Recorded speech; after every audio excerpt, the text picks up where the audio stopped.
छोटी उम्र में थे तभी इनमें राष्ट्रवाद की भावना थी, नेशनलिज्म की भावना थी। बाल गंगाधर तिलक मराठी भाषा में एक अखबार निकालते थे, उसका नाम था केसरी। क्या नाम था? अच्छा, जो भी फ्रीडम फाइटर्स अखबार निकालते तो अखबार निकालने के लिए पैसे चाहिए, पैसे कहां से लाते? आज अखबार यदि बिकता है तो अखबार इससे नहीं बिकता कि आप अखबार वाले को 5 रुपए देते हो। दिल्ली के अखबार के अखबार इसलिए बिकता है क्योंकि उसके मेन पेज पे फेयर एंड लवली का एड आता है। फेयर एंड लवली वाला अखबार बिकवाता है, नहीं कि हम और आप बिकवाते हैं उस अखबार को। अब आज के कई साल पहले अखबार में एड तो आते नहीं थे। और फ्रीडम फाइटर्स के अखबार को एड कौन देगा? फ्रीडम फाइटर्स के अखबार को एड देंगे मतलब अंग्रेजों की नजर गया, अच्छा तो इनकी सहायता करता है, तो अब उनके अखबार कैसे बिकेंगे? तो फिर चंदा करते हैं, चंदा दो भाई अखबार चलाएंगे। क्यों? क्योंकि अखबार हम यदि छापेंगे तो अखबार में अंग्रेजों के खिलाफ छापेंगे, लोगों में अवेयरनेस आएगी, तो अखबार जाना जरूरी है। पर उसके लिए हमारे पास क्या नहीं है? जो कहते जमनालाल बजाज स्कूल में पढ़ा करते थे, इनको पता चला कि भाई केसरी अखबार के लिए चंदा लिया जा रहा था, इन्होंने 100 रुपए चंदा भेजा था। कितना चंदा भेजा? स्कूल के बच्चे के लिए 100 रुपए बड़ी बात थी। उन दिनों में तो हर किसी आदमी के लिए 100 रुपए बड़ी बात थी। बाद में गांधी जी ने भारत में अपना पहला बड़ा आंदोलन चलाया था, असहयोग। कौन सा चलाया? क्या मतलब है असहयोग का? सहयोग नहीं करेंगे। किस बात में सहयोग नहीं करेंगे? तो हम सरकार के स्कूल में नहीं जाएंगे। अंग्रेजों ने स्कूल खोल रखी है, हम उसमें जाएंगे ही। हम सरकार के कॉलेज में नहीं जाएंगे, हम सरकार के कोर्ट में नहीं जाएंगे, हम सरकार के फंक्शन में नहीं जाएंगे, हम सरकार की नौकरी नहीं करेंगे, हम सरकार की पेंशन नहीं लेंगे, हम सरकार की उपाधियां नहीं लेंगे। मतलब सरकार जो भी देती है हम उनमें किसी प्रकार का कोई सहयोग करेंगे। मैं आपकी क्लास में आता हूं, पढ़ाने के लिए आऊं और आप सारे उठ के बाहर चले जाओ, ऐसा योग है? तो मैं एक दिन आके और देख लूंगा, अगले दिन भी आप बाहर चले गए तो तीसरे दिन मैं कह दूंगा मैं ही नहीं आ रहा। यही तो होगा बाद में। हम अंग्रेजों का दिया सहयोग करेंगे तो अंग्रेज हमारा देश छोड़ के चले जाएंगे। ऐसा किसका मानना था? तो गांधी जी का मानना था कि हमारे पास जो भी अंग्रेजों का दिया हुआ सब कुछ लौटा देंगे। यदि अंग्रेजों ने हमें उपाधियां दे रखी है, क्या दे रखी है?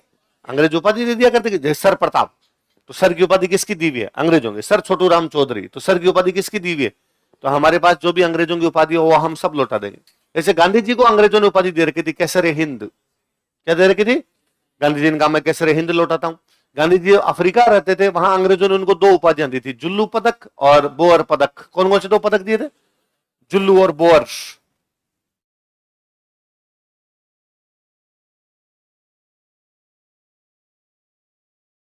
कौन कौन से 2 बताओ? जुल्लू है ना, दक्षिण अफ्रीका में एक ट्राइब है, दक्षिण अफ्रीका में एक जनजाति है जुल्लू। जुल्लुओं ने अंग्रेजों के, दक्षिण अफ्रीका में, गांधी जी दक्षिण अफ्रीका रहते हैं, दक्षिण अफ्रीका में अंग्रेजों का राज था। किसका राज था? अंग्रेजों का राज दक्षिण अफ्रीका में। गांधी जी भी वहीं दक्षिण अफ्रीका में रहते हैं। और दक्षिण अफ्रीका में एक जनजाति, एक ट्राइब, उस ट्राइब का नाम क्या था? जुल्लू। जुल्लुओं ने आंदोलन किया अंग्रेजों के खिलाफ। किसके खिलाफ? गांधी जी ने अंग्रेजों का साथ दिया। किसका साथ दिया? तो अंग्रेजों ने राजी होगी, गांधी जी कौन सा मेडल दे दिया? बोअर, अफ्रीका में किसानों की एक जाति होती है, एक जाति थी बोअर, वहां के किसान थे बोअर किसान, उन्होंने अंग्रेजों के खिलाफ आंदोलन किया। गांधी जी ने अंग्रेजों का साथ दिया, इसलिए गांधी जी को एक और मेडल मिला। कौन सा? तो गांधी जी को अफ्रीका में 2 मेडल मिले थे। कौन कौन से? कल मैंने बताया था, गांधी जी ने कहा था फर्स्ट वर्ल्ड वॉर में हमें अंग्रेजों का साथ देना चाहिए, क्योंकि यदि हम फर्स्ट वर्ल्ड वॉर में अंग्रेजों का साथ देंगे तो अंग्रेज जैसे ही वर्ल्ड वॉर जीतेंगे हमें क्या कर देंगे? अंग्रेज राजी हुए, उन्होंने गांधी जी को एक मेडल और दे दिया, कैसरे हिंद। क्या दे दिया? कैसर है ना, जर्मन भाषा का एक शब्द है, और कैसर का मतलब होता है राजा। कैसर का मतलब क्या होता है? तो कैसर हिंद का मतलब क्या हुआ? हिंदुस्तान का राजा। क्या मतलब हुआ? तो अंग्रेजों ने गांधी जी कहा, अरे आप तो हिंदुस्तान के राजा हो, आपने हमारा सपोर्ट किया। तो गांधी जी के पास अंग्रेजों के दिए हुए 3 मेडल थे, बताओ कौन कौन से? तो असहयोग आंदोलन शुरू किया तो गांधी जी ने कहा तीनों मेडल मैं अंग्रेजों के मुंह पे मारता हूं। तो देश में बाकी लोगों ने भी अपनी उपाधियां लौटाई। तो बजाज जी के पास में अंग्रेजों की दी हुई एक टाइटल था, उसका नाम था राय बहादुर। क्या था? तो गांधी बजाज जी ने अपना कौन सी उपाधि वापस लौटा दी? कौन से आंदोलन में? असहयोग। कौन से आंदोलन में? ये मैंने, गांधी जी का असहयोग आंदोलन 1 अगस्त 1920 से शुरू हुआ था। कब से शुरू हुआ था बताओ? उसी दिन सुबह तिलक की डेथ हो गई थी। किसकी डेथ हुई थी? तो तिलक की डेथ कब हुई? असहयोग आंदोलन कब शुरू हुआ? तो गांधी जी ने कहा कि भाई तिलक का सपना था स्वराज मेरा जन्मसिद्ध अधिकार और मैं उसे लेकर रहूंगा, तो हम भी स्वराज के लिए संघर्ष करेंगे, हम तिलक के सपने को सच करेंगे, हम स्वराज के लिए संघर्ष करेंगे। और स्वराज लेने के लिए क्या करना पड़ेगा? स्वराज लेने के लिए अंग्रेजों का असहयोग करना पड़ेगा। इसलिए हम कौन सा आंदोलन चला रहे हैं? असहयोग आंदोलन, नॉन कॉपरेशन मूवमेंट चला रहे हैं। लेकिन आंदोलन को चलाने के लिए हमें धन की आवश्यकता है, इसलिए हमें फंडिंग चाहिए, धन ला के दो। तो गांधी जी ने एक फंड रेज किया था, उसका नाम था तिलक स्वराज फंड। क्या नाम था? क्योंकि क्या प्राप्त करना हमें? स्वराज। स्वराज कौन प्राप्त करना चाहते थे? तिलक। इसलिए हम किसका सपना सच करेंगे? तिलक। इसलिए इस फंड का नाम क्या रखा गया? तिलक स्वराज फंड किसने बनाया, कौन से आंदोलन में? रुपए डालो भाई। तो बजाज जी ने इसमें 1 लाख रुपए दिए थे। कितने दिए थे? कब की बातें हैं ये? 1920 में बजाज जी ने तिलक स्वराज फंड में कितने रुपए दिए? कब? 1920। कब की बात है? अब क्या चल रहा है? 2025। क्या चल रहा है? और तुम कहते हो फीस ज्यादा है। 1 लाख की फीस है तुम्हारी, 1,12,000 रुपए इतनी है, और तुम कहते हो फीस ज्यादा। फीस कम है। तुम मांग करोगे सर फीस और बढ़ाओ, आंदोलन कर दो इसके लिए। कम है फीस या ज्यादा फीस? ज्यादा है। कैसे ज्यादा कैसे लगती है तुम्हें? 1 लाख रुपए यूं देख के ज्यादा लगता है, या तुम्हें लगता है कि रुपए 1 लाख लेते लेकिन पढ़ाते कम है? हैं? एक साथ कहां लेते हैं, 2 किस्तों में लेते हैं? हैं?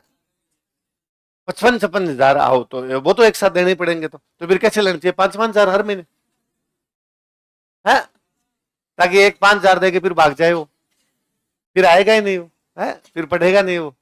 फीस ज्यादा नहीं है, फीस कम है, बहुत बहुत कम है। फीस और बढ़ा देनी चाहिए, खूब सारी बढ़ा, नहीं होनी चाहिए। है फिर तुम आंदोलन कर दोगे? है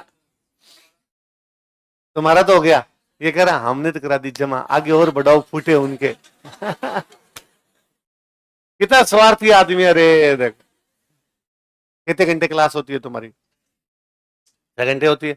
ये लगभग अपनी क्लास चलेगी 2 साल, है ना। 18 महीने तो 18 के 20-22 महीने हो ही जाते हैं, है ना। खूब लंबा चौड़ा कोर्स है इसका। मैं तो कहता हूँ 18 महीने ही चलेगी, है ना। 18 महीने मान लेते हैं अपने। 18 महीने के 1,12,000 से एक महीने का निकालो, देख कितना आता है। 400 रुपए आएंगे एक महीने के। पहले मैथ्स सही कर ले तू तेरी, है। 1,12,000 रुपए को यदि 18 भाग में डिवाइड करोगे तो एक महीने का लगभग कितना आएगा? अरे मैथमेटिक्स भाग ही तो लगाना है। 1,12,000 में 18 का भाग दो, 18 का पाड़ा तो आता होगा, है। लगभग 6,000 रुपए, है ना। 6,000 रुपए मान ले। 6,000, 100 रुपए, 150 रुपए, 6,000 मान लू मैं मोटा मोटा। 18 × 6 = 108 होते हैं। मैं इसको 6,000 मान लेता हूं। तो एक महीने की फीस कितनी हुई? 6,000। एक दिन की 200, एक दिन की 200 रुपए होगी। 6 घंटे पढ़ाते हैं तो एक घंटे की, एक घंटे कितनी हुई? गड़बड़ाई हुई मैथ्स का आदमी। 30 रुपए, 30-35 रुपए, 35 रुपए मान ले। एक घंटे कितनी हुई? 35। तो मतलब यदि एक घंटे ही पढ़ाया जाता आपको, तो 35 का 30 करते तो कितने रुपए होता लगभग? मतलब मैं एक घंटे पढ़ाते वापस भेज देते, एक घंटे पढ़ाते वापस भेज देते। तो 35 रुपए एक दिन के हुए, तो 30 दिन के कितने रुपए लेते लगभग? 1,000। 1,000 रुपए, 1,050 के आसपास रुपए होंगे। मतलब 1,000 रुपए यदि एक घंटा पढ़ा के आपको घर भेज दिया जाता तो फीस कितनी होती? 1,000। 9th क्लास का बच्चा साइंस की ट्यूशन जाता है एक घंटे के लिए, मास्टर जी फीस लेते हैं 5,000 रुपए। 9th क्लास का बच्चा, फीस बहुत कम है ना। हाँ? ना ना ना, है क्लास भरी रहती है। 11th की 12th की जाके देख लो क्लास। हाँ, उनकी फीसें 2,500-3,000 रुपए होती है। और तू एकला जा, कल एक अकेला जाना, अकेले पढ़ना तेरे को, अकेला पढ़ना। एक को बिठा बिठा के पढ़ाया जाए। जिस बैच में जितनी भीड़ होगी उसमें पढ़ाई उतनी अच्छी होगी। मास्टर और नेता भीड़ को देके ज्यादा अच्छा पढ़ाते हैं। मैं कहूं मेरे को किसी ऐसे बैच में भेज दिया जाए जिसमें बच्चे है ही नहीं, यूं लगता है सिर में लठ मारा है किसी ने, बोला ही नहीं जाता, बातें नहीं उमड़ती। नेता को ऐसी जगह भाषण देने के लिए भेज दिया जाए जहां पर भीड़ नहीं, नेता से भाषण नहीं दिया जाए, दिमाग खराब हो जाए उसका। बैच यूं भरा रहता है, मुझे लगता है मैं इनको ये भी बता दूं, ये भी बता दूं, ये भी बता दूं। बैच भरा हुआ नहीं रहता, मुझे लगता है कराओ रपट लिखो रे, फटाफट लिखो, है ना। तो फीस ज्यादा नहीं है। फीस क्या है? हाँ तुम्हें ज्यादा है? हाँ? मैं पढ़ता था तब खूब थी तब भी।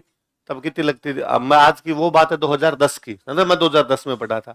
और तब 12,000 रुपए हिस्ट्री की, 12,000 रुपए फिलोसॉफी की, 24,000 वो, और जीके की हुआ करती थी 10-12 हजार रुपए। तो 35-40 हजार रुपए हुआ करते थे। हाँ सब्जेक्ट हुआ करते थे पहले। तो पहले ये जीके होता ही नहीं था, पहले सब्जेक्ट्स के पेपर हुआ करते थे। और ये तो शायद मेंस की थी, प्री की अलग। तो करके लगभग वही 40-50 हजार के रुपए आसपास हुआ करती थी। तो 40-50 हजार रुपए आज के 15 साल पहले थे। उस बातों को भी तो 15 साल हो गए ना, उसमें अब में तो बड़ा फर्क आ गया ना तब से, सीधी सी बात है। तो अभी अगले बैच से फीस करेंगे 2.5 लाख रुपए। कर दे, तुम्हारे छोटे भाई बहन आएंगे रे, कर दो, कर दे पक्का। देव कितने स्वार्थी, देव इस दुनिया के सबसे स्वार्थी बच्चे ये हैं। हाँ? क्यों नहीं, मेरी ओडी तो बिना फीस की आ जाएगी। मेरे वाली की चिंता मत कर तू। इसके लग रखा है मेरी फीस से लाए हो ओडी, यदि मैं फीस नहीं देता तो नहीं आती है आपकी ओडी। कब आया तू एडमिशन लेने?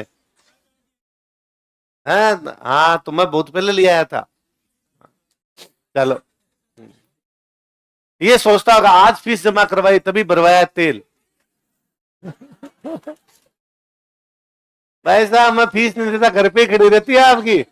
टायर चेंज करवाए ना, नए टायर लाए, फीस आई है। चलो तू ठीक दिमाग लगाता है यार। तो असहयोग आंदोलन में कितना चंदा जमा करवाया? किसमें? तिलक स्वराज फंड। देखो अपने है ना, मैं हमेशा यूं कहता हूं, कई बार कोई बच्चे आके कहते हैं भाई फीस कम कर दी जाए सर, है ना? क्यों कम कर दी जाए? घर वाले अफोर्ड नहीं करते। मुझे कई बार लगता है अभी घर पे कोई बीमार हो जाए, हॉस्पिटल लेके जाए, डॉक्टर के 5 लाख जमा करो, लाते हैं ना? कहीं से भी लाते हैं ना? कभी डॉक्टर कहते हैं कम कर दो? नहीं कहते। क्यों? क्योंकि सर जिंदगी बच रही है, तो इससे बन रही है ना, 7 पीढ़ियां तिर जाएगी। एजुकेशन, मुझे लगता है पैसे लगाना ही एजुकेशन पे चाहिए, हम बाकी सब जगह लगाते हैं। भाई हम घर में बाकी सब सुविधाओं का उपयोग कर रहे होते हैं, हम टीवी भी ला रहे होते हैं, हम फ्रिज भी ला रहे होते हैं, हमारे कूलर भी होते हैं, इवन गांव तक के अंदर एसी आने लग गए, हमारे घर पे बाइक्स भी होती है, घर पे गाड़ियां भी होती है, उन सब के खर्चे चल रहे होते हैं। बस लोग शिक्षा पे नहीं लगाना चाहते, बाकी सब पे लगाएंगे। कभी किसी ने कहा कि चलो इस बार बच्चों को पढ़ने के लिए भेजते हैं, टीवी नहीं लाएंगे, फ्रिज नहीं लाएंगे, इस बार केवल शिक्षा पे लगा दिए जाए। हमने सबसे कम यदि ध्यान किसी चीज पे दे रखा है तो वो कौन सी है? हम खुद ही नहीं मानते उसको, हम क्या लेना है, हो जाएगी तो ही ठीक है, नहीं हो जाएगी तो ही ठीक।